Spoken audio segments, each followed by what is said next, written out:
Asia కప్లో పాకిస్తాన్తో జరుగుతున్న మ్యాచ్లో టీమిండియా కెప్టెన్ రోహిత్ శర్మ మరో రికార్డును సృష్టించాడు. ఈ మ్యాచ్తో పలు రికార్డులను సొంతం చేసుకున్నాడు. ఆసియా కప్లో అత్యధిక అర్ధ సెంచరీలు సాధించిన ఆటగాడిగా రికార్డులకెక్కాడు. ఆసియా కప్ టీమిండియా మాజీ క్రికెటర్ సచిన్ టెండూల్కర్ 9 అర్ధ సెంచరీలతో ఇప్పటివరకు టాప్లో ఉండగా రోహిత్ శర్మ ఇప్పుడు 11 హాఫ్ సెంచరీలతో సచిన్ను అధిగమించాడు. అలాగే ఆసియా కప్ వన్డే ఫార్మాట్లో 27 స్పిన్నర్లతో మరో రికార్డు తన పేరును లెక్కించుకున్నాడు.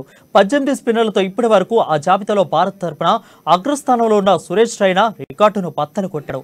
26 సిక్సర్లతో షాదిక్ అఫ్రిది, 23 సిక్సర్లతో సనత్ జయసూర్య తదితర స్థానాల్లో ఉన్నారు.